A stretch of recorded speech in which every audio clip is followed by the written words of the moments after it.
ఏం జనార్దనరావు గారు, ఎవరి కోసం ఎదురు చూస్తున్నట్టున్నారు? మీ అమ్మాయి కోసం. మా అమ్మాయి కోసం? వాళ్ళ 1వ తారీఖు కదా, అందుకే వెయిట్ చేస్తున్నాను. మీరెందుకండి వెయిట్ చేయటం? తను జీతం తెస్తేనే కదా అద్దె డబ్బులు నా చేతిలో పడేది. మీరు ఇలా అద్దె కోసం దారి కాయడం ఏం బాగలేదు. నాకు నచ్చలేదు. నిజానికి నేరుగా ఆఫీస్కే వెళ్దాం అనుకున్నాను, ఓపిక లేక వెళ్ళలేదు. ఏ మనిషి అండి మీరు? మీరు ఇలా దారి కాయకపోతే మీ అద్దె డబ్బులు ఎక్కడతామని భయమా? రేపు ఇయ్యమా? రేపు అంటే మరో 24 గంటలు. ఒక్కరోజు లేట్ అయితే వడ్డీ ఎంత రాసో తెలుసా నీకు? మీకన్నా కాబూలు వాడి నయం. వాడు నా అంత మంచిగా ఉండడు. డబ్బులు వసూలు చేయడంలో వాడికి వాడే సాటి. మీరు మాత్రమే తక్కువ. అరే ఎవరైనా వింటే నవ్వుతారండి. ఎవడో నవ్వుతాడు అని నా పద్ధతిని మార్చుకోను. నేను ఇంతే. నీకు ఇల్లు అద్దెకి ఇచ్చేటప్పుడే చెప్పాను, ప్రతి నెల 1వ తారీఖు నాడు అద్దె డబ్బులు నా చేతిలో పడాలి అని. నేనేమైనా లైట్గా ఇచ్చావా? లేదుగా. ఇవాళున్న మనిషి రేపు ఉంటాడన్న గ్యారంటీ లేని రోజులకి. పోయిన నెలలో కరెక్ట్ గా టైంకి ఇచ్చినంత మాత్రాన ఈ నెలలో కూడా అదే టైంకి ఇస్తామన్న గ్యారంటీ ఏమైనా ఉందా? లేదుగా. మీలాంటి వాడిని నేను ఇంతవరకు ఎక్కడా చూడలేదు. నేను ఇక్కడ ఉంటే ఇంకెక్కడ ఎలా చూస్తావు? కానీ 6 గంటలు అవుతోంది, మీ అమ్మాయి ఇంకా రాలేదేమిటి? మీకు అద్దె డబ్బులు ఇవ్వాల్సి వస్తుందని లేటుగా వస్తుందేమో. నో ప్రాబ్లం, మీరు వెళ్ళండి, నేను వెయిట్ చేస్తాను.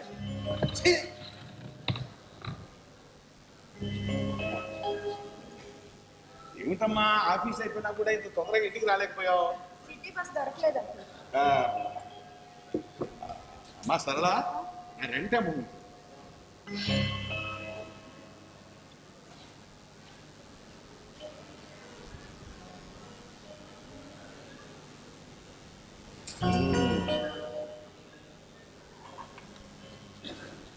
అన్నట్టు మళ్ళీ చెప్పక మర్చిపోతానేమోనమ్మా. వచ్చే నా నుంచి అద్దె పెంచుతున్నాను. అదేంటి? మీరు ఇంటికి వచ్చే సంవత్సరం అయింది, అందుకే అద్దె పెంచుతున్నాను. నెక్స్ట్ మంత్ నుంచి 4000. ఒకేసారి 500 పెంచారా? నిజానికి 1000 రూపాయలు పెంచుతావు అనుకున్నాను, కానీ ఆడపిల్ల తగ్గు కదా, ఇబ్బంది పడతావని సగానికి సగం తగ్గించి పెంచాను. కానీ లేదు, అర్థం లేదు. ఇక నువ్వేం మాట్లాడకు. నేను ఒకసారి ఫిక్స్ అయ్యాను అంటే ఇక అంతే. నీకు అంత భారంగా ఉంది, అంత అద్దె ఇవ్వలేనంటావా? నో ప్రాబ్లం, వేరే ఇల్లు చూసుకో. అన్నట్టు ఎలక్ట్రిసిటీ బిల్లు, వాటర్ బిల్లు వచ్చాయి, లోపల ఉన్నాయి, తీసుకొస్తాను. విన్నావా? అంత కష్టంగా ఉంటే వేరే ఇల్లు చూసుకోమంటున్నారు. అంటాడే, ఇంతటి ఇంటికి ఓనర్ కదా, అద్దెకున్న వాళ్ళంటే చొలకన ఏమైనా అంటాడు. వదిలే నాన్న, ఆయన ఇల్లు ఆయన ఇష్టం. ఇష్టం ఉంటే ఇంట్లో ఉందాం, లేకపోతే వేరే ఇల్లు చూసుకుందాం. అంతేలే, మనమేం శాశ్వతంగా ఇక్కడే ఉండాలని రూల్ ఏం లేదుగా. అవును, ఇవాళ మీరు కంపెనీకి వెళ్తానన్నారు, వెళ్ళారా? వెళ్ళానమ్మా. మా ఎండి గారు ఫారెన్ టూర్ వెళ్ళారట. ఆయన వస్తే గానీ నా గ్రాడ్యుయేట్ పేపర్ మీద సంతకాలు పడవు. ఆయన రావాలి, సంతకాలు చేయాలి, అప్పుడు కానీ డబ్బు చేతికి రాదు. అయినా ఏం పర్వాలేదులేమ్మా, నీ పెళ్లి నాటికి నాకు వస్తుందనే నమ్మకం నాకుంది. నువ్వే వరీ కాకు. నేను వరీ అవుతున్నది దాని గురించి కాదు నాన్న, నా పెళ్ళైన తర్వాత మీ పరిస్థితి ఏంటా? నాకేమిటమ్మా, నీ పెళ్ళి అయిపోతే నా బాధ్యత తీరిపోతుంది. ఆ తర్వాత నా సంగతి అంటావా? ఒక్కడిని ఎక్కడైనా హాయిగా గడిపేయగలను. అదే, ఎలా గడుపుతావు అని అడుగుతున్నా. అంటే ఇప్పుడు ఎలాగో అలాగే. నీకు వచ్చే డబ్బులు మొత్తం నా పెళ్లి కట్నానికే సరిపోదు. నెల నెల నీకు వచ్చే పెన్షన్ ఎంత? 1500. ఆ 1500తో ఏం తింటావు, ఎలా గడుపుతావు? నువ్వేం దిగులు పడకు. ఇప్పుడంటే ఏదో ఖాళీగా ఉన్నాను, కానీ రేపు కూడా అలానే ఉంటానా? ఏదో పని చూసుకుంటాను. అదే, ఎంతకాలం పని చేస్తావు అని అడుగుతున్నాను. ఈ రోజు ఉన్నట్టు రేపు ఉండదుగా. ఏమో నాన్న, నీ గురించి ఆలోచిస్తుంటే మాత్రం నాకు చాలా దిగులుగా ఉంది. అందుకే నువ్వేమీ ఆలోచించొద్దంటున్నాను. రేపో ఎన్నో మంచి రోజు చూసుకొని రామచంద్ర గారు పెళ్లి మాటకు వస్తామన్నారు. ఆయన వచ్చిన రోజు మాత్రం నువ్వు తప్పకుండా ఆఫీస్కి లీవ్ పెట్టాలమ్మా. ఇదిగో electricity bill, water bill. Electricity bill 400, అందులో నాది 1 వాటా, మీది 3 వాటాలు. అంటే 400, మీది 300. అంక ఇంటి మొత్తానికి 1 మీటరు, ఉన్నది 4 గదులు ఇల్లు. అందులో ఒక దాంట్లో నేను చేస్తే 3 గదులు మీకే అతికిచ్చాను. అదేశం ప్రకారం బిల్లు కూడాను. ఇదేంటి ప్రతి నెల వాటర్ బిల్ 120గా వచ్చేది, ఇవాళ 900 అయిందంటే? సరిగ్గా చూడు, అది పోయిన నెలలో వాటర్ ట్యాంకర్లు తెప్పించుకున్న బిల్. అది 2 ట్యాంకర్లు తెప్పించుకున్నా, మర్చిపోయావా? సో 900లో నా వంతు 250, మీ వంతు 650. మీరు చాలా దారుణంగా మాట్లాడుతున్నారు. ఈ మాట ట్యాంకర్లు తెప్పించినప్పుడు అని ఉంటే ఆలోచించేవాడిని. అప్పుడేమో తెప్పించిన వాళ్ళతో శుభ్రంగా స్నానాలు చేశారు, బట్టలు దుక్కున్నారు, అంట్లు తవ్వుకున్నారు, గిన్నెలు కడుక్కున్నారు, వంటలు చేసుకున్నారు. తీరా ఇప్పుడు అడిగేసరికి దారుణం అంటావా? నాన్న వదిలే, ఇదిగో నాకు సరిపోయిందండి. కరెక్ట్ గా ఉంది. మళ్ళీ వచ్చే నెలలాక మీ జోలికి రాను. అమ్మాయి లోపలికి వెళ్ళు, ఇదిగో తీసుకెళ్ళు. అన్నట్టు వచ్చే నెల పెంచిన అద్దెతో పాటు మరో 1000 రూపాయలు ఎక్కువ ఇవ్వండి. దేనికి? దేనికంటే ఏంటమ్మా, ఇంటికి అడ్వాన్స్. అడ్వాన్స్ ఏంటండి? ఆల్రెడీ 2 నెలలు అడ్వాన్స్ ఇచ్చాం కదా. అదన్నానా? నేనేమన్నా కాదన్నానా? మీరు ఇంట్లో అద్దెకు చేయనప్పుడు నెలకు అద్దె 3500. ఆ ప్రకారంగా 2 నెలల అద్దె 7000 అడ్వాన్స్ ఇచ్చారు. వచ్చే నెల నుంచి 500 అద్దె పెరుగుతుందిగా. మరి ఆ ప్రకారంగా 1000 రూపాయలు అడ్వాన్స్ ఇవ్వాలిగా.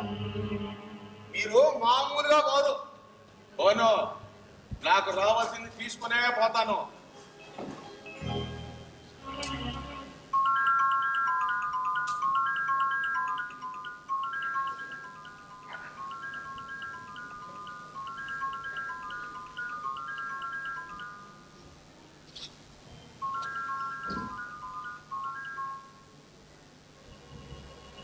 చెప్పు. తెలుసు, ఫోన్ చేసింది నువ్వేనని తెలుసు. ఎందుకు ఫోన్ చేసావో కూడా తెలుసు. అందుకోసం తప్ప నువ్వు మరి దేనికోసం ఫోన్ చెయ్యవని తెలుసు. నువ్వు నాకు గైడెన్స్ ఇవ్వద్దు. రేపు బ్యాంక్ తెరవగా నేను ఈ అకౌంట్లో వేస్తాను. వద్దు, నా బాగోగుల గురించి అడగద్దు. నీకు రావాల్సింది మాత్రం అడిగి తీసుకో. గడువు గుర్తుంది, పదే పదే గుర్తు చేయాల్సిన అవసరం లేదు.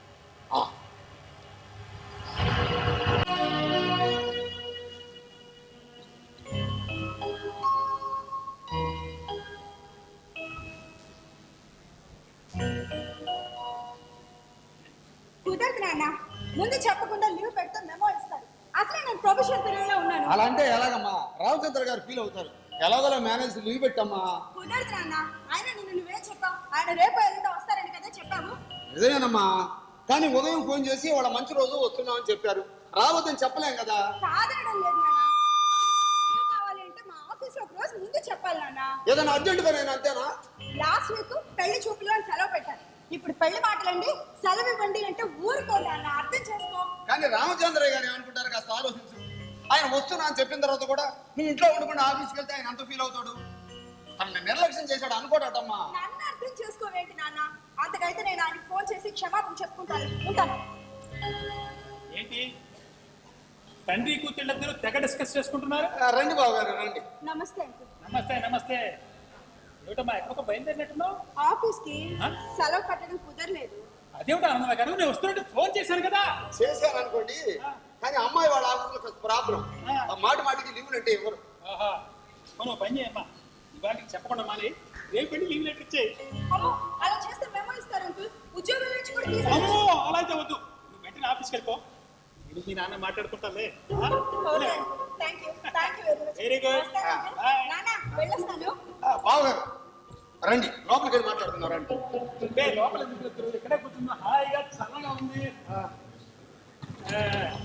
ఏమిటో మీరు రాక రాక ఇంటికి వస్తే కనీసం టీ ఇవ్వడానికి కూడా ఇంట్లో ఎవరు లేరు. నాకు ఆ కాఫీ టీ పెట్టడం చేత కాదు. అందుకే అమ్మాయిని ఆఫీస్కి లీవ్ పెట్టమన్నాను. మరేం పర్వాలేదు. ఆఫ్టర్ ఆల్ 5 రూపాయల టీ కోసం నెలకి 15,000 జీతం వచ్చే ఉద్యోగం పోగొట్టుకుంటావా? అంటే సంవత్సరానికి 1,80,000. లెక్కలు బాగానే వేశారు. థ్యాంక్స్. హలో సార్, బాగున్నారా? బాగానే ఉన్నాను. ఆయన మీకు తెలుసా? అలేవరే, మనం మీ ఇంటికి పెళ్లి చూపులకు వచ్చినప్పుడు మీరేగా పరిచయం చేశారు. ఆయన మీ ఇంటి బాగుందని. ఏంటి సార్ విశేషాలు?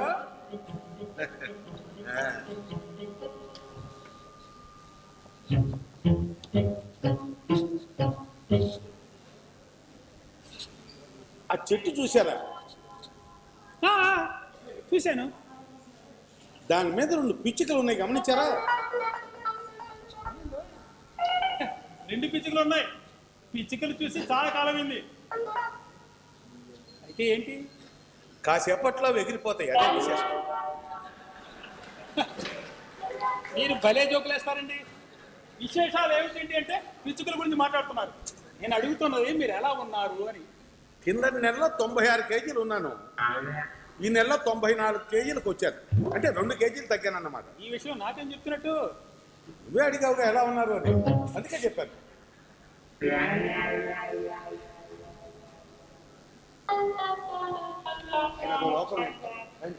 కూర్చో.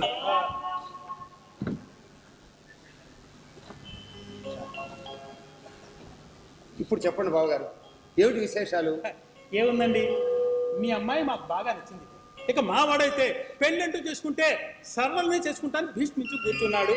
అంతా మా అమ్మాయి చేసుకున్న అదృష్టం అండి. అందుకని మనం ఒక మాట అనుకుంటే ఈ నెలాఖరుని దివ్యమైన ముహూర్తం ఉంది, పెట్టేసుకోవచ్చు. అలాగే చెప్పండి. చెప్పడానికి అభ్యంతరం లేదు, కానీ ఇలా మనందరమే కూర్చుని మాట్లాడుకునే కన్నా ఇంకో పెద్ద మనిషి మధ్యవర్తిగా ఉంటే బాగుంటుంది కదా. ఎందుకండి, ఆడపిల్ల తరఫున నేను, మగపిల్ల తరఫున మీరు, మన ఇద్దరు మాట్లాడుకుంటే సరిపోతుందిగా. చూడండి ఆనందరావు గారు, నేను అసలే ముక్కు సూటి మనిషిని. మన మధ్యవర్తి ఎందుకు కావాలి అంటే రేపు ఎటు పోయి ఎటు వచ్చినా మనం మాట్లాడుకునే దానికి ఒక సాక్ష్యం ఉండాలిగా. అంటే ఏముందండి, ఇవాళ నేను ఇది కావాలి అంటాను, మీరు సరేనంటారు. తీరా పెళ్లి రోజున మీ నాకు చెప్పలేదు అని మీరు అన్నారనుకోండి, నేను వ్యధమైపోను. అందుకనే మనం మాట్లాడుకున్నానికి ఒక సాక్ష్యం ఉండాలి అంటాను. ఆహా, అది ముందు చూపండి. థ్యాంక్స్. అవును, ఇంటి ఓనర్ గారు అన్నారుగా. ఆయన భలేవరే మీరు. ఆయన అదొక టైపు పెద్ద అమృతాంజనం. కానీ ఏ టైప్ అయితే మనకెందుకు, జస్ట్ సాక్ష్యం అంతే. మీరు వెళ్ళి పిలవండి. చూడండి, ఆయన పిలవడానికి మీ మొహమాటం చెప్పండి, నేను వెళ్ళి పిలుస్తాను. ఉండండి. తమరే అనుకోకపోతే చిన్న సహాయం చేయాలి.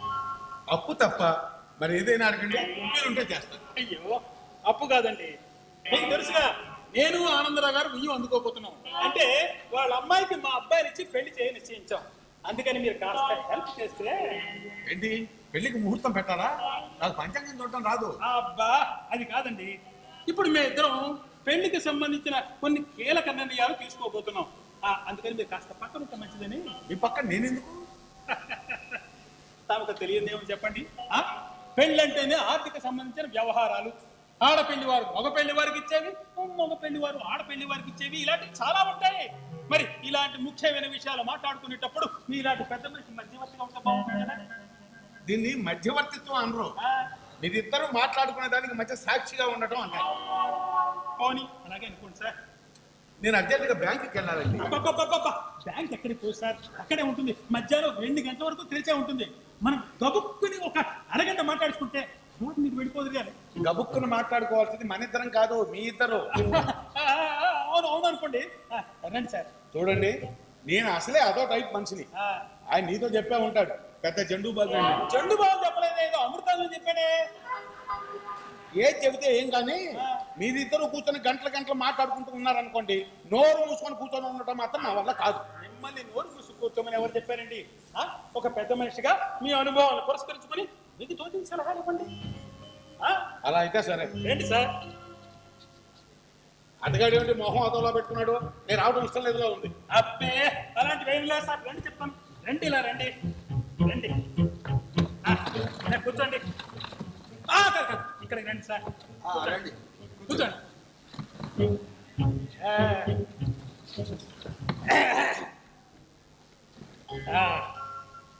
చూడండి ఆంధ్రా గారు, నేను అసలే చాలా ఫ్రాంక్ గా ముక్కు సూటిగా మాట్లాడే రకాన్ని. ఆహార వ్యవహారాల పట్ల మీరు మొహమాటంగా ఉండటం నా అలవాటు. ముందు ఒకటి చెప్పి తర్వాత ఇంకోటి చెప్పే రకాన్ని కాదు. ఏదైనా టకా తేల్చేసుకోవడమే నా అలవాటు. మరి సోదెందుకు టకటక తేల్చేసుకోక?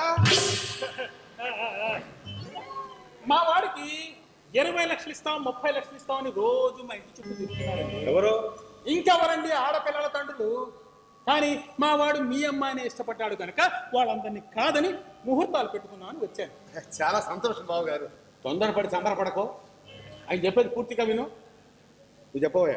కనుక మీరు ఎంత ఇవ్వగలరో చెబితే. బావగారు, నా పరిస్థితి ఏమిటో మీకు తెలుసు.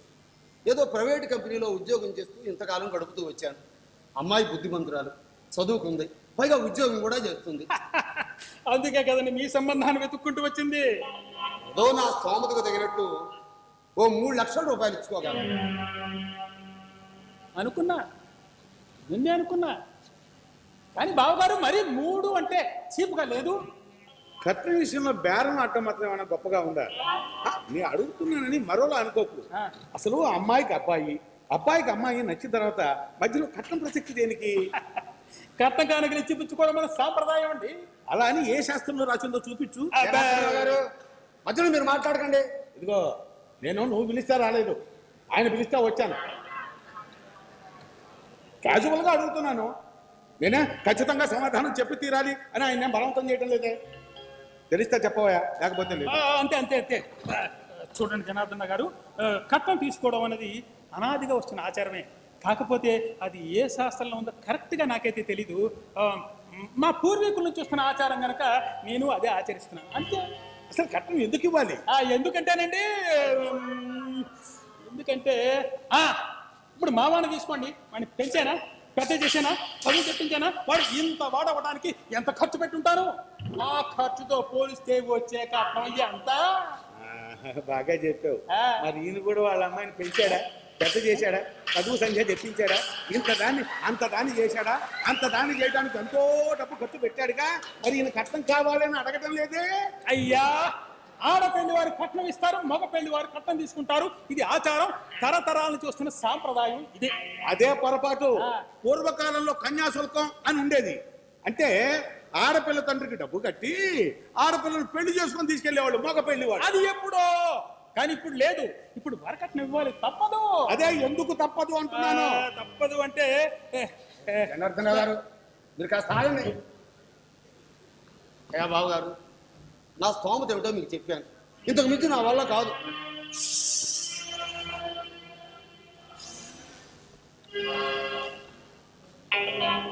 మా వాడేమో మీ అమ్మాయినే పెళ్లి చేసుకుంటాని పట్టు కూర్చున్నాడు. చేసేదేముంది, అలాగే అడ్జస్ట్ అవుదాం, అదే ఫిక్స్ చేయండి. ఏమి అడ్జస్ట్మెంట్ అయ్యా. ఇక లాంఛనా విషయానికి వద్దాం. మా వారికి 2 చెల్లెళ్ళు, 1 అక్క, ముగ్గురికి తలా 10,116 ఆడపడుచు లాంఛనంగా ఇవ్వాలి. అదేంటండి, మీకు అసలు ఆడపిల్లే లేరు కదా? నాకు ఆడపిల్లలు లేరు, కానీ మా తమ్ముడికి అన్నయ్యకి ఉన్నారుగా. వాళ్ళు నా కొడుకే, అక్క చెల్లెలే కదా. మరి ఇంకే మీ వంటాడు కూతుర్ని, పక్కింటాయని మనవరాళ్ళు కూడా ఇష్టం చేర్చకపోయావా? అయ్యా, నీకు ప్రతిదానికి సెటర్ వేస్తుంటే నేనేం మాట్లాడలేను. అది అన్నిటికన్నా ఉత్తమం. జనార్దన్ రావు గారు ప్లీజ్. అయ్యా బాబు గారు, మీరు అడిగినట్లుగానే ఆడపడుతు లాంఛనాన్ని నేను ఇచ్చేస్తాను. సంతోషం.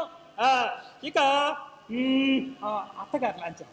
అవునవును ఇవ్వాలి, లేకపోతే ఆరళ్ళు, అడ్డగింపులు, కిరోసిన్ పోసి తగలబెట్టడాలు అంతేగా. అయ్యా మీకు నమస్కారం. మీరు దయచేసి మాట్లాడకండి. అడిగినప్పుడు నేను సలహా ఇవ్వండి చాలు. ఇదిగో చూడు, అటువంటిప్పుడు మరి నన్ను ఎందుకు పిలిచా? బుద్ధి లేక. బావగారు, ఇవాళ ముహూర్తం బాగునట్లేదు, మరోసారి కలుద్దాం. నీలాంటాడు ఒక్కడుంటే చాలు నాశనం అయిపోవడానికి.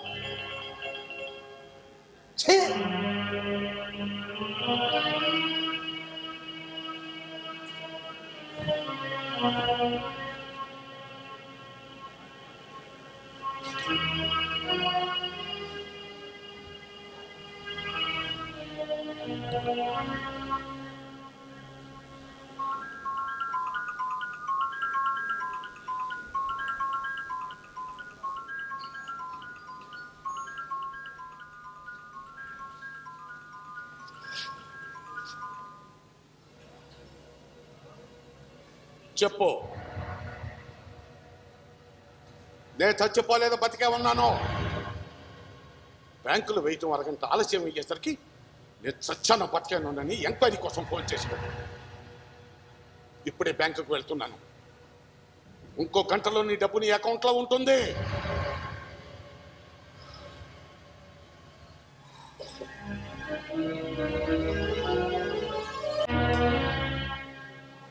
ఒక నిమిషం ఆగమా, కాస్త ఆగవే. నేను ఎందుకు చెబుతున్నాను అర్థం చేసుకో. ఇది చాలా మంచి సంబంధమే. కాదు అనడం లేదు నాన్న, కాకపోతే 2 సంవత్సరాలు ఆగమంటున్నాను అంతే. అదే ఎందుకు అని అడుగుతున్నాను. రేపు రామచంద్ర గారు అడిగితే సమాధానం చెప్పాల్సిన బాధ్యత నాకుందిగా. నేను పెళ్లి చూపులకు ముందే చెప్పాను పెళ్లి చూపులేనమ్మా, వాళ్ళకి నువ్వు నచ్చాలి, మిగిలిన విషయాలు మాట్లాడుకోవాలి, దానికి చాలా టైం పడుతుంది అన్నావు. అన్నావా లేదా? అన్నానే, కానీ ఇప్పుడు నువ్వు వాడికి బాగా నచ్చావు, వెంటనే ముహూర్తాలు పెట్టుకుందాం అంటున్నారు. ఈ పరిస్థితిలో మా అమ్మాయికి ఇప్పుడే పెళ్లి చేసుకోవడం ఇష్టం లేదు, పోస్ట్ పోన్ చేద్దామని ఎలాగమ్మా వాళ్ళతో చెప్పటం? మీరు ఎలా చెప్తారో నాకు తెలియదు, నాకు ఇప్పుడప్పుడే పెళ్ళొద్దు. మళ్ళీ అదే మాట. అసలు ఎందుకు వద్దంటున్నావు? ముందుకు దానికి సమాధానం చెప్పు. నా పెళ్ళైన తర్వాత మీ పరిస్థితి ఏంటి నాన్న? ఆడపిల్లల కన్నవాళ్ళు ఇవన్నీ ఆలోచిస్తూ కూర్చుంటే అసలు ఆ పిల్లకి పెళ్ళే చేయలేరు. కానీ కన్న వాళ్ళ గురించి ఆలోచించాల్సిన బాధ్యత ఆడపిల్లకు ఉంది అంటున్నాను. పెళ్ళే చేసుకోవా? పెళ్లి చేసుకోను అనడం లేదు, 2 సంవత్సరాలు వాయిదా వేద్దాం అంటున్నాను. అంటే 2 సంవత్సరాలు అయితే ఇప్పుడు 2 సంవత్సరాలు తీరిపోతాయా? కొత్త సమస్యలు రావు అంటున్నాను. 1 సంవత్సరం ఆగితే నా జాబ్ పర్మనెంట్ అయిపోతుంది, శాలరీ కూడా పెరుగుతుంది. ఎవ్రీ మంత్ వచ్చే శాలరీలోంచి కొంత అమౌంట్ సేవ్ చేసుకోవచ్చు. ఆ సేవ్ చేసుకునే అమౌంట్ 2 ఇయర్స్ తర్వాత పెళ్లి ఖర్చులకు సరిపోతుంది. నీకు అప్పులు అవ్వవు నాన్న. అంటే ఏంటి? నీ పెళ్లి నీ డబ్బుతోనే చేసుకుంటావా? నీ తండ్రి నీ పెళ్లి చేయని అసమర్థుడు అనుకుంటావా? నీ పెళ్లి చేయగానే నేను ఒక ముఖ్యవాళ్ళ మారిపోయి అడుగు తింటాను అనుకుంటావా? నాన్న ఎందుకు ప్రతి మాటని అపార్థం చేసుకుంటారు? నేను చెప్పిన దాంట్లో తప్పే ఉంది. తప్పు నువ్వు చెప్పిన దాంట్లో లేదమ్మా, నీ ఆలోచనలో ఉంది. తండ్రిగా నీ పెళ్లి చేయడం నా బాధ్యత, అలాగే నేను తెచ్చిన వాడితో తలవంతుకులు తాడి కట్టించుకోవడం నీ బాధ్యత. మీ మాట వినడం నా బాధ్యత, కానీ మీ గురించి ఆలోచించాల్సిన బాధ్యత కూడా నా మీద ఉంది అంటున్నాను. అసలు నా గురించి నీకు ఆలోచన ఏంటి? నాన్న సెంటిమెంట్లన్నీ పక్కన పెట్టి కాసేపు ప్రాక్టికల్ గా ఆలోచించండి. మీరు నాకు పెళ్లి చేసి పంపించేస్తారు, నేను అత్తవారింటికి వెళ్ళిపోతాను. ఇక నా బతుకు మొత్తం అక్కడ, నాతో పాటు నా సంపాదన కూడా అత్తవారింటికి అయిపోతుంది. నేను అక్కడ హాయిగానే ఉంటాను. మరి ఇక్కడ మీ పరిస్థితి? మీకు వచ్చేది నెలకి 1500 పెన్షన్. మీ కంపెనీ వాళ్ళు ఇచ్చే గ్రాట్యుటీ మొత్తం నా కట్నానికే సరిపోతుంది. ఆ తర్వాత పెళ్లికి చేసిన అప్పులు ఎలా తీరుస్తారు, ఏం తింటారు? అందుకని పెళ్లి చేయదంటావా? చేయొద్దు అనడం లేదు, వాయిదా వేద్దాం అంటున్నాను. 1-2 సంవత్సరాలు ఆగితే ఈ సమస్యలన్నీ పోతాయినమ్మా. ఒక్క నిమిషం ఆలోచించండి. ఆలోచించాల్సిన అవసరం లేదమ్మా. అవతల పెద్ద మనిషికి మాట ఇచ్చాను, ఇప్పుడు ఇంకో మాట చెప్పడం మర్యాద కాదు. అంటే నువ్వు ఇక్కడ ఇబ్బంది పడుతూ ఉంటే నేను అక్కడ హాయిగా ఉండమంటావా? ధన్యవాదం వద్దమ్మా, నేనేం చేసినా నీ మంచి కోసమే చేస్తాను. ఇక ఈ విషయంలో తిరుగులేదు, అంతే. అంకల్, కొంచెం మీరైనా చెప్పండి అంకుల్. హే? చెప్తుంటే అర్థం కావడం లేదు. నువ్వు చెబితేనే విన్నవాడిని, అడ్డమైన వాడు చెబితే ఉంటానని ఎలా అనుకున్నావు? ఆల్ రైట్, ఎవరు చెప్పరు, నేనే చెప్తున్నాను. పెళ్లి వాళ్ళకి చెప్పండి, ఆగగలిగితే 2 సంవత్సరాలు ఆగమనండి, లేదంటే వాళ్ళ ఇష్టం. నేను మాత్రం ఇక్కడ అప్పుడే పెళ్లి చేసుకోను, అంతే. అమ్మాయి, అమ్మాయి, అమ్మాయి.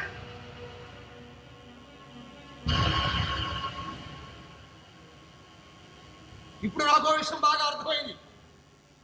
నీ కొంపలో ఉన్నంతకాలం నా కూతురు పెళ్లి చేసుకోవాలి. ఇది మరీ దారుణం అనిపించటం లేదు? లేదు, నిన్నటికి నిన్న నా కాబోయే వీపుడు కోపం వచ్చేలా చేశావు. ఈ రోజు నా కూతురు, నువ్వు ఇంటి ఓనర్ అయినంత మాత్రాన మా పర్సనల్ విషయాలు నీకేమిటాయా సంబంధం? మరీ తెలివి తక్కువ వాళ్ళగా మాట్లాడ. నేనేమైనా మీరిద్దరు డిస్కస్ చేసుకుంటుంటే మధ్యలో వచ్చి దూరానా? నా సలహా అడిగితేనే చెప్పాను. అరే అసలు నేను దాంట్లో తప్పే ఉంది. నిన్న అతగాడు ఏమన్నాడు? నా కొడుకును పెంచి పెద్ద చేసి చదివించాను కనుక కట్నం అడిగే హక్కు నాకుంది అన్నట్టు మాట్లాడాడు. ఏ నువ్వు మాత్రం నీ కూతురు పెంచి పెద్ద చేయలేదా, చదివించలేదా? మరి నువ్వు అడగలేదే కట్నం అన్నాను. ఆ మాట అడిగాను, తప్ప? ఇంట్లో లేని ఆడపిల్లలకు లాంఛనాలు అడగడం తప్పు కదా, అదే అన్నాను. అయినా ఇచ్చేవాడు నేను, తీసుకున్నాడు ఆయన, మధ్యలో మీకెందుకండి? నాకెందుకు? కరెక్ట్గా చెప్పావు. ఏమన్నా చుట్టానువా పక్కని? నేనెట్లా పోతే నాకే.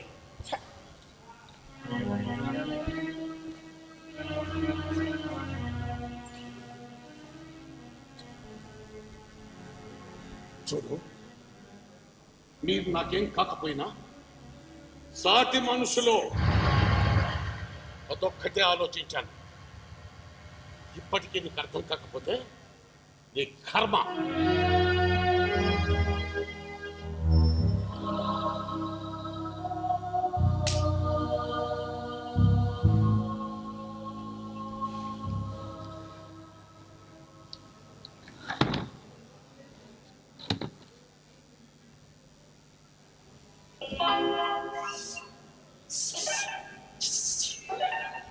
ఏంటి లేడు, బయటికి వెళ్ళాడు, రండి.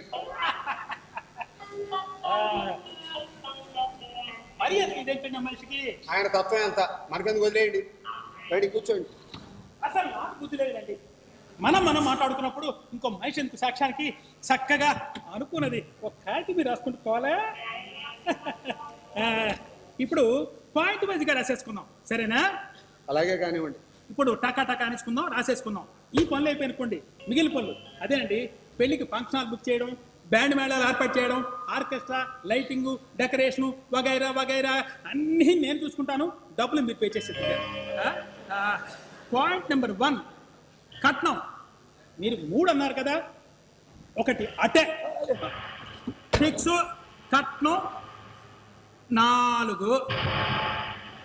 నెక్స్ట్ 2 ఆడపడుచు లాంఛనాలు తలా 10,116 చెప్పారు. ఇంకా బాగానే ఉందిగా, ఓకే. ఆడపడుచు లాంఛనం తలా 10,116. పోతే అత్తగారు లాంఛనం. అయ్యా ఆడపడుచు లాంఛనమే 10,116 అన్నప్పుడు కనీసం రెట్టింపు అంటే 20,116 ఫిక్స్. అత్తగారు లాంఛనం 20,116. బావగారు పెళ్లికి మా తరఫున సుమారుగా ఒక 50 మంది వస్తారండి. వాళ్ళందరికీ అకామిడేషన్ ఏర్పాటు చేయాలి. వసతులు సరిగ్గా లేకపోతే మాత్రం చిన్నపుచ్చుకుంటారు అన్నట్టు చెప్పడం మర్చిపోయాను. పొరుగురు నుంచి వచ్చేవాడికి ఓ పక్క ఛార్జీలు కూడా మానవైతే ఆ విషయం మర్చిపోకండి. అదేంటి ఒక ఛార్జీ నేనే వాళ్ళ? రెండో నేను ఇస్తానుగా. తప్పదు బావగారు, బంధువులు అన్నట్టే లేడు తప్పు. అన్నట్టు పెళ్ళిలో మాకు మా బంధువులకి మీరు పెట్టాల్సిన బట్టలు మేమే కొనేసుకుంటాం. బిల్లు మీరు పే చేసి ఏమాత్రం ఉంటుంది? ఎంత? ఓ 50, ఓ 10 అటే అంటే 60,000. పెళ్లి బట్టల నిమిత్తం 60,000. ఓకే. పెళ్లి కొడుక్కి వెండి కంచం, వెండి మర్చము మీరు ఎలాగో పెడతారనుకోండి. కాకపోతే నేను చెప్పొచ్చు అంటే మినిమం ఒక 100 తులాలు ఉంటేనే బాగుంటుంది. అంత తక్కువ అయితే వస్తువులు బాగుండవండి. అన్నట్టు రావుగారు, ఈ నెలాఖరిని దివ్యమైన ముహూర్తం ఉంది. ఒకవేళ ఆ ముహూర్తమే నిర్ణయించామనుకోండి, అప్పుడు అమ్మాయికి వచ్చే జీతం మీదా మాదా? మాదే. రావుగారు, మన పెళ్లిళ్ళలో అల్లుడు అలక పంపెక్కే సరదా ఆచారం ఒకటి వచ్చింది కదా. ఆ టైంలో మా వాడికి ఒక బైక్, ఒక యమహా బైక్ ఇచ్చింది. వాడి ముచ్చట తీరుతుంది, మనకి ఘనంగానే ఉంటుంది. అలా బండెక్కి తిరగడానికి పెట్రోల్ కావాలిగా. ఓ పెట్రోల్ బంక్ కొనిమ్మనండి, సరిపోతుంది. చూడండి జనార్దన్ గారు, ఇది మా బియ్యంకుల మధ్య జరుగుతున్న పర్సనల్ డిస్కషన్. మధ్యలో తలదూరిస్తే మాత్రం మర్యాదగా ఉండదు. గొర్రె కసాయవాడు ఒకటైనప్పుడు మధ్యలో నాకేంటి? అలా అనుకుని సైలెంట్ గా ఉండండి. అమ్మ కాస్త మాట్లాడుకోనివ్వండి. వేద వసంత అని ఎక్కడ దాకా వచ్చేప్పుడు బాగా మనం అదక పాన్పుంటే సో యమహా బైక్ మీకు ఓకే కదా? ఓకే. బాగా చెప్పడం మర్చిపోయాను, మా వాడు సాఫ్ట్వేర్ ఇంజనీర్ కదా. వాడు ఫ్రెండ్స్ కొలీగ్స్ చాలా మంది పెళ్లికి వస్తారు. మామూలు కళ్యాణ మండపం పోతే చిన్నపుచ్చుకుంటారు. అంటే పోతే పోయింది, ఏసీ కళ్యాణ మండపం బుక్ చేసేద్దాం. ఏమంటారు? తనది కాకపోతే ఎదురు దేకమన్నట్టు నీలాంటి వాడు. మిమ్మల్ని మంచిలో మాట్లాడదని చెప్పానా? నేనే నిన్ను గురించా లేదు, ఏదో సామెత గుర్తుకొచ్చింది అన్నాను. అదండి బావగారు సంగతి. AC hall okay, AC hall okay, AC hall okay. బావగారు, ఇక భోజనాల విషయానికి వద్దాం. మనం ఎంత ఘనంగా పెళ్లి చేసినా భోజనాల దగ్గర కక్కుర్తి పెడితే మాత్రం జీవితాంతం అందరూ మనల్ని వేలెత్తి చూపుతారు. అందుకనే సిటీలో ఫేమస్ క్యాటరింగ్ వాళ్ళకి ఆర్డర్ ఇచ్చేద్దాం. లేదు 300 అయినా పర్వాలేదు, ఆర్డర్ ఇచ్చేద్దాం. వీళ్ళకి ఎంతమంది రావచ్చు అంటారు? మా వాడి ఫ్రెండ్స్ కొలీగ్స్ మా బంధువర్గం అంతా కలిపి సుమారుగా ఒక 500 మంది ఉంటారు. అంటే భోజనాలకే దాదాపు 1,50,000 పైన అవుతుంది అన్నమాట. భలేవరే బాబు గారు, ఆ మాత్రం కూడా అయితే అందరిలో మన పరువు పోదు. నీ పరువు పోవడం సంగతి తర్వాత, ముందు ఇక్కడ ఆడపిల్ల తల్లి ఊపిరే పోయేటట్టుంది నీ బొత్తిమ కోరికలకి. మిమ్మల్ని మధ్యలో మాట్లాడతాను చెప్పానా? నేను మాట్లాడకూడదని ఇంతసేపు మౌనంగా ఊరుకున్నాను, కానీ ఇక ఆగటం మాత్రం నా వల్ల కాదంతే. అయ్యా రామచంద్రయ్య గారు, మిమ్మల్ని ప్రశ్న అడుగుతాను, సమాధానం చెప్పండి. ఏమిటో? మగవాడు తన కోరిక తీర్చుకోవటానికి డబ్బు చెల్లించి ఆడదాని దగ్గరికి వెళ్తే దానికి వ్యభిచారం అంటున్నాం. మరి ఇక్కడ ఓ అమ్మాయి మగాడి కోసం లక్షలు లక్షలు ఇస్తుంటే దీన్ని ఏమంటారు? దీన్ని వ్యభిచారం అని అంటారు.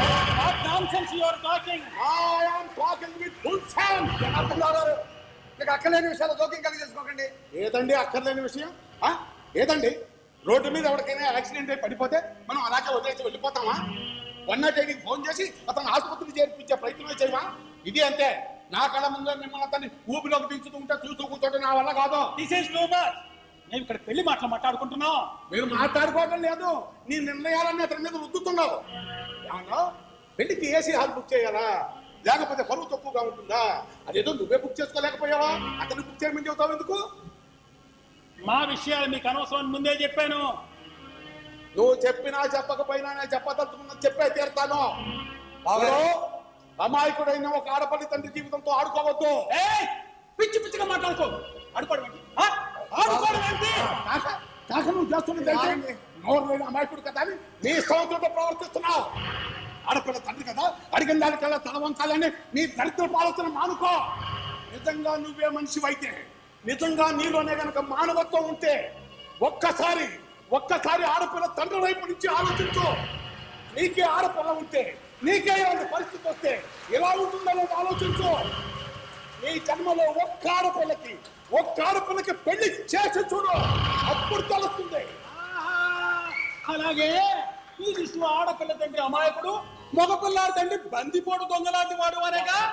యానందా గారు, మీ అభిప్రాయం కూడా ఇదేనా? అది కాదండి. మాట్లాడకండి. మీరు చెప్పాలనుకుంది డైరెక్ట్ గా చెప్పలేక ఇతగాడి చేత అనిపిస్తున్నారన్నమాట. మాట్లాడుకో. నన్ను అపార్థం చేసుకుంటున్నాను. నువ్వు మాట్లాడుకో. నీకంటే దుర్మార్గులు కనిపిస్తున్నానా నేను? నీకేమో బ్యాంకు మీద సంపాదించి అల్లుడు కావాలి, పెళ్లి ఖర్చులు మాత్రం బేదరుకులు వేస్తావు. అదేదో నువ్వే చెప్పి కావచ్చుగా, మధ్యలో వీడితో ధరించి చెప్పచ్చా? చాలా పొరపాటుగా మాట్లాడుతున్నావు. నువ్వు మాట్లాడుకో. మాట్లాడు. చూడండి ఆనందరావు గారు, ఇతగాడి మాటలే కరెక్ట్ అనుకుంటే మా సంబంధాన్ని వదులుకోండి. కాదు అనుకుంటే మా ఇంటికి వచ్చి మాట్లాడండి. నేను మాత్రం మళ్ళీ చస్తే ఈ గడపలో అడుగు పెట్టాను. బావగారు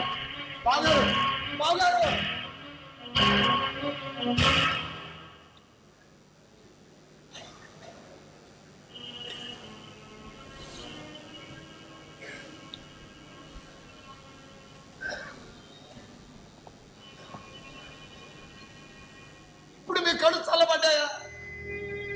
మేము ఏం పాపం చేసామని మమ్మల్ని ఇలా పీడిస్తున్నారు. ఇప్పుడు ఆయన మా సంబంధం క్యాన్సిల్ చేసుకుంటే మా అమ్మాయి పరిస్థితి ఏంటి? ఆయన కొడుకొక్కడే మగాడా? ప్రపంచంలో ఇంకెవరు లేరా? మంచి సంబంధం, పిల్లాడు బుద్ధిమంతుడు, మంచి ఉద్యోగం, మా అమ్మాయి అంటే ఇష్టపడ్డాడు. అంత అసవ్యంగా జరుగుతుంది అనుకుంటే మొత్తం చెడిపోయేలా చేశారు మీరు. చూడు, అర్థం లేకుండా మాట్లాడు. అతగాడు ఎంత డబ్బు ముడిచో నీకు ఇంకా అర్థం కాలేదా? మీ అమ్మాయిని తను కోడలుగా చేసుకోవడానికి ఇష్టపడ్డాడు అంటే మీ అమ్మాయి రంభోవరవసాన్ని కాదు, గవర్నమెంట్ ఉద్యోగం చేస్తోంది. అందుకు రేపు పర్మనెంట్ అయితే 40,000 రూపాయలకు తక్కువ లేకుండా తెస్తుంది జీతం. అందుకు మా అమ్మాయి జీతాన్ని చూసి పెళ్లి చేసుకోవాలి కర్మ అతనికి ఏంటండి? అతను సాఫ్ట్వేర్ ఇంజనీర్, నెలకు 50,000 జీతం. ఎంత వచ్చినా ఎప్పుడు గాలికి ఎగిరిపోతుందో తెలియని పండు టాకు లాంటి ఉద్యోగాలు అవే, గ్యారంటీ లేనివి.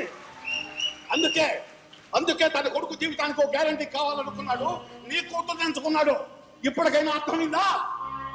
అర్థమైందండి, బాగా అర్థమైంది. నీ కొంపలో ఉన్నంత కాలం నా కూతురు పెళ్లి చేసుకోదని అర్థమైంది. రేపే నీ ఇల్లు ఖాళీ చేస్తాను. అది మీ ఇష్టం. నువ్వు ఒక సాడిస్ట్వి, నీకు సుఖంగా బ్రతకడం రాదు. అందుకే ఎదురువాళ్ళు కూడా సుఖంగా బ్రతకని. ఏ మనిషి నువ్వు? ఏమైంది నాన్న? ఏమైందా? ఈ పెద్ద మనిషిని అడుగు. ఈయన చేసిన పనికి రామచంద్ర గారు కోపం తెచ్చుకొని వెళ్ళిపోయారు. అసలు మన విషయాల్లో తలొచ్చే అధికారం ఇతగాడికి ఎవరిచ్చారమ్మా? ఇలాంటి వాడిని నటువాడి మీద నరికిపారాయాలి. ప్లీజ్, అంకుల్ని మాట్లాడమని చెప్పింది నేనే. నువ్వా? అవును. ఉదయం నీతో గొడవ పడి వెళ్ళిన తర్వాత నాకేం చేయాలో అర్థం కాలేదు. అందుకే అంకుల్కి ఫోన్ చేసి మిమ్మల్ని కన్విన్స్ చేయమని చెప్పి రిక్వెస్ట్ చేశాను. అవునమ్మా, చాలా బాగుంది. నువ్వు ఈయన్ని కన్విన్స్ చేయమని చెప్పావా?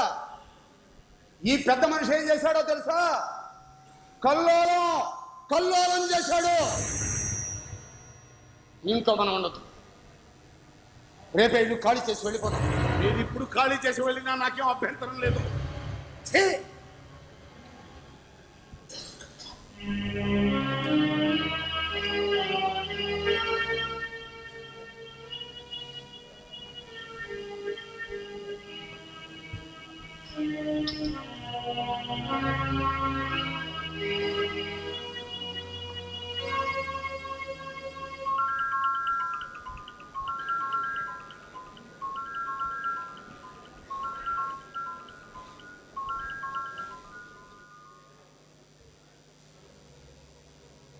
చెప్పు.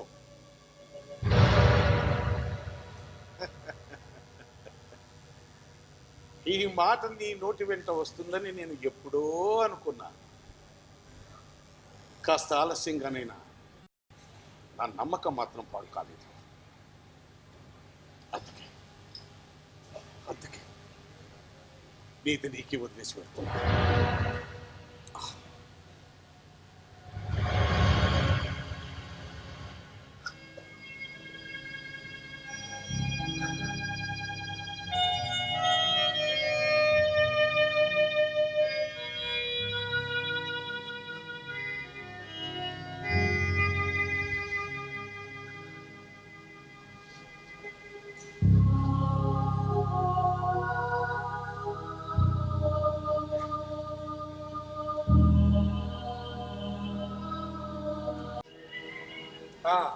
రాసుకో.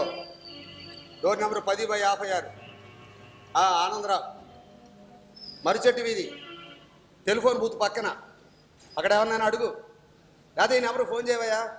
త్వరగా వచ్చాయి. నన్ను పంపినంత తేలిక కాదు అందుకున్న వాళ్ళని పంపడం. ఇంకా సంవత్సరం అగ్రిమెంట్ ఉంది. వాళ్ళు ఖాళీ చేయాలంటే 2 నెలలు ముందుగా చెప్పాలి. కనీసం ఇప్పుడు నా మనిషిగా ప్రవర్తించు.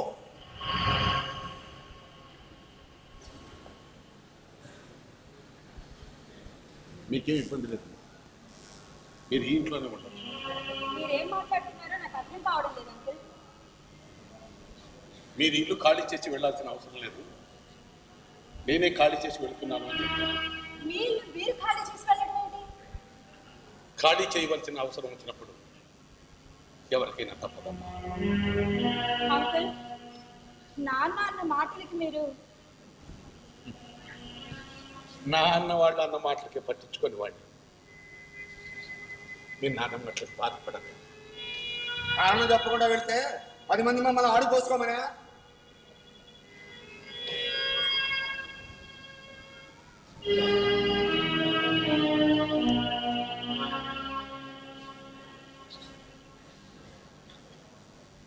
పది మంది కోసం కాకపోయినా మీకోసం కారణం చెప్పే వెళ్తాను. అందరూ అనుకున్నట్టు నేను ఒంటరి వాడిని కాదు. ఒంటరిగా కాబడిన వాడిని. నాకు 2 కూతుళ్ళు ఉన్నారు. భార్య ఇష్టాన్ని కాదనలేక, బంధుమిత్రుల ముందు చులకన కాలేక, వెనక ముందు ఆలోచించక, శక్తిని మరిచి స్థాయిని మించి పందిన తోటల్లో అప్పులు చేసి ఎంతో వైభవంగా వాళ్ళ పెళ్లిళ్ళు చేశారు. కట్టంతకు బాకీ కింద ఈ ఇల్లు అల్లులకు రాసి చేశారు. నా కూతుళ్ళ మొఖాలు చూసి నేను 5 ఏళ్ళు అయింది.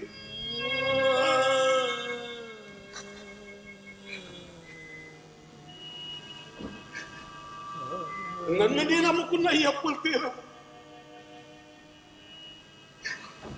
ఇన్ని అప్పులు చేయటానికి చేసిన ప్రయత్నాల్లో ఒక్క ప్రయత్నం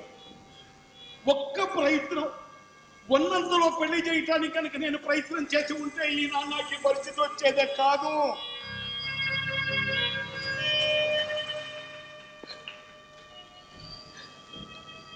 ఆడపిల్లంటే అదృష్టం, ఆడపిల్లంటే ఆనందం. కానీ రామచంద్రయ్య లాంటి మగపిల్లాడి తండ్రులకు మాత్రం ఆడపిల్లంటే అవకాశం, ఆడపిల్లంటే అవసరంలాగా తయారు చేశారు. కట్నాల పేరుతో కొంతమంది, లాంఛనాల పేరుతో కొంతమంది, బంగారం పేరుతో కొంతమంది, పరువు ప్రతిష్టల పేరుతో మరికొంతమంది ఆడపిల్ల తల్లిదండ్రుల్ని దోచుకు తీస్తున్నారు.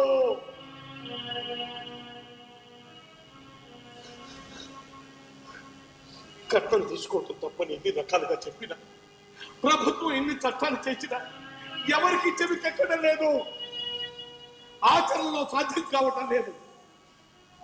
మన భారతదేశ ఆర్థిక వ్యవస్థలో రూపాయి పతనానికి ఉన్న అనేక కారణాలలో మన పాపాయిలు కూడా ఒక కారణం అని అందరికీ తెలిసిన ఆలోచించడం లేదు. వచ్చే సంవత్సరం ఇటువంటి వృధా ఖర్చు 8,500 కోట్లని దేశ ఆర్థికవేత్తలు కొంచెత్తు కరుస్తున్నారు.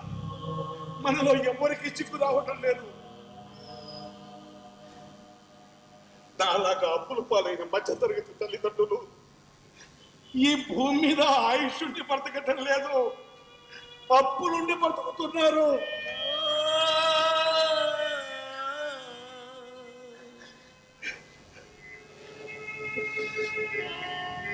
నాకంటూ మరు జన్మ ఉంటే ఆ భగవంతుని కోరుకునేది నేను ఒక్కటే.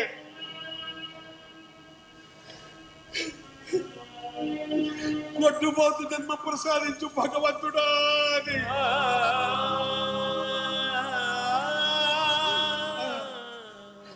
ఎందుకంటే ఆడపిల్ల పుడితే నేనే అడవాలి, మగ పిల్లాడు పుడితే ఇంకో ఆడపిల్ల తండ్రిని ఏడిపించాలి.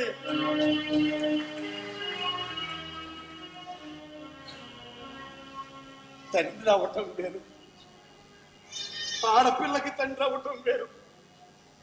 ఈ కాలపు ఆడపిల్లల్లా నా జీవితం నేనే చూసుకుంటాను అనే కూతుర్ని కాకుండా తండ్రి మాట వినటం బాధ్యత, తండ్రి చెప్పిన వాడి చేత తాళ కట్టించుకోవటం కనీస బాధ్యత అని ఆలోచించగలిగే ఇలాంటి కూతుర్ని కనుక నువ్వు చేసుకున్న గొప్ప అదృష్టం.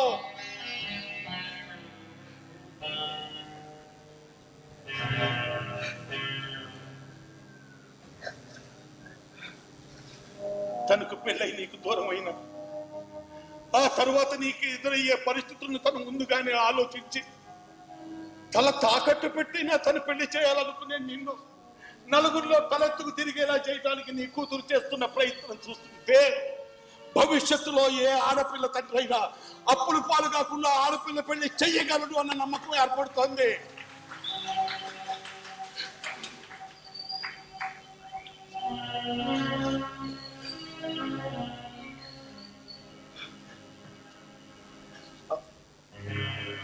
అయ్యా రామచంద్రయ్య గారు, మీ విషయంలో జోక్యం తీసుకుంటున్నది తప్పే, నన్ను క్షమించండి. దయచేసి పెద్ద మనసుతో మా సరళమ్మను మీ ఇంటి కోడలుగా చేసుకోండి. క్షమించమని అడగాల్సింది మీరు కాదండి, నేను. వీడేంటి ఇలా మాట్లాడుతున్నాను అనుకుంటున్నారా? నిన్న మీరు ఒక మాట అన్నారు, ఒక్కసారి ఆడపిల్ల తండ్రి స్థానంలో ఉండి ఆలోచించమని. ఆలోచించాలి. రేపు నా కొడుకు ఇదే పరిస్థితి వస్తే ఏంటిటా అని.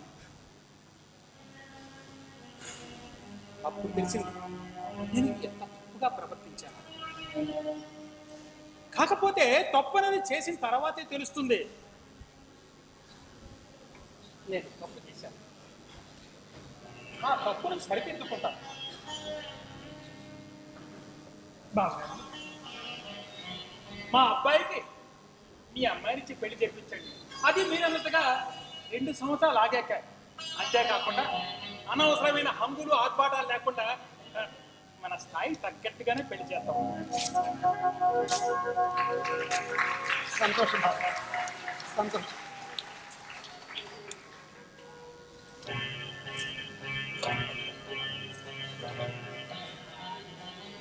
ఈ ప్రపంచంలో ఎవరు ఎవరినైనా అపార్థం చేసుకోవచ్చు, కానీ ఒక ఆడపిల్ల తండ్రి సాటి ఆడపిల్ల తండ్రిని మాత్రం అపార్థం చేసుకోకండి. నన్ను క్షమించండి. అంకుల్, ఇప్పుడు సంతోషమేనా? ప్రతి ఇంట్లో మీలాంటి వాళ్ళు ఒకళ్ళు ఉంటే పీటల వరకు వచ్చిన ఆడపిల్లల పెళ్లిళ్ళు కట్నకానుక సమస్యలతో ఆగిపోవు. జీవితార్థాన్ని తెలియజేసే మీలాంటి వాళ్ళు ఉన్నంత వరకు ఏ ఆడపిల్ల తండ్రి ఇబ్బంది పడ్డారు.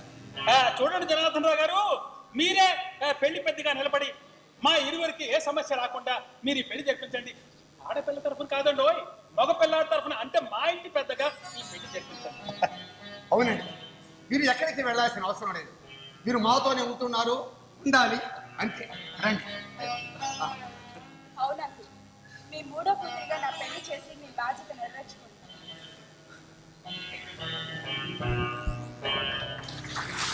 నాగరికత మారినంత మాత్రాన సాంప్రదాయం మారదు. ఆడపిల్లల మగపిల్లల శాతాలు మారినంత మాత్రాన వివాహ విధానం మారదు.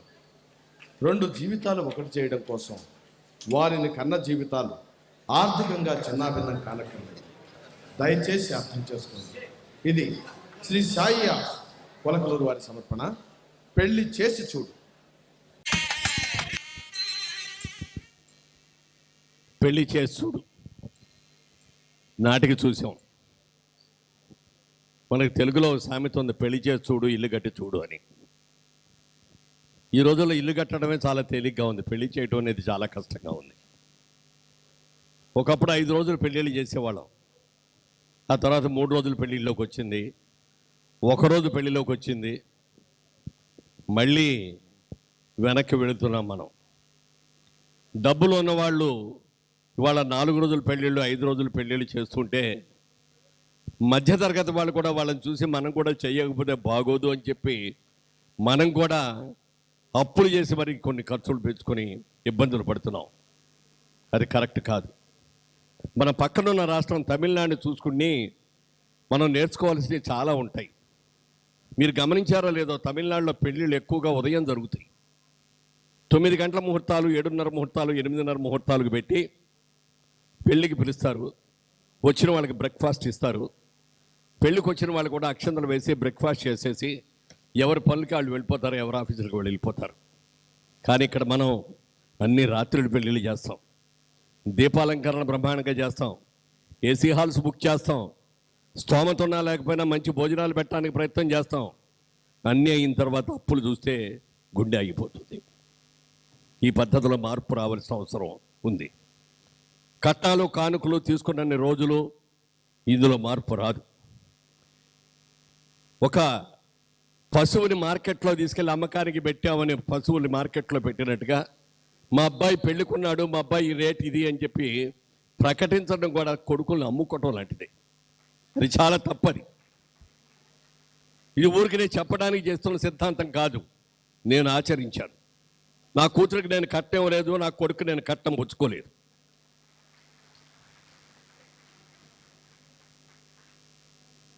నాకు ఒక కొడుకు ఒక కూతురు పుట్టగానే నేను ఆపరేషన్ చేయించుకున్నాను. కానీ మా అబ్బాయి ఒక కూతురు పుట్టగానే ఆపరేషన్ చేయించుకున్నాడు. అదేమిట్రా ఒక్కళ్ళతో చేయించుకున్నామంటే, కొడుకు అయితే ఏంటి, కూతురు అయితే ఏంటి, ఉన్న ఒక్కళ్ళని బాగా చదివించుకోవాలి, వాళ్ళ ఉత్తమక్తులు చేయాలి తప్ప మీ నాన్నగారు అప్పుడు మీరు 4 పుట్టారు, మీ అప్పుడు మేము 2 పుట్టాం, మా అప్పుడు ఒకళ్ళే పుట్టారు, చాలు ఇది అన్నాడు మా అబ్బాయి. నేను ఇంకో మాట మాట్లాడలేకపోయా.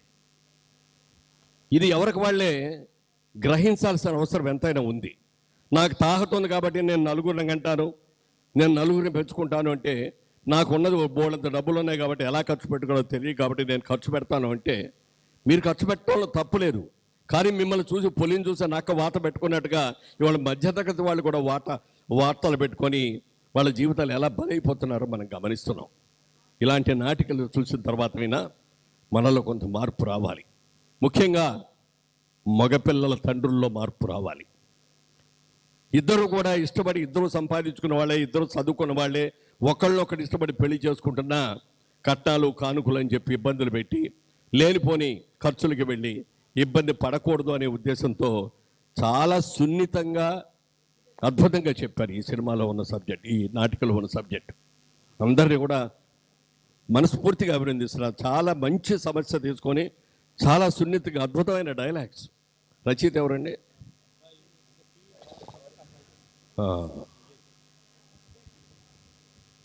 చాలా బాగున్నాయి డైలాగ్స్ కూడా. చాలా బాగుంది. ఓకే, చాలా సంతోషమ్మా. Good luck. God bless you.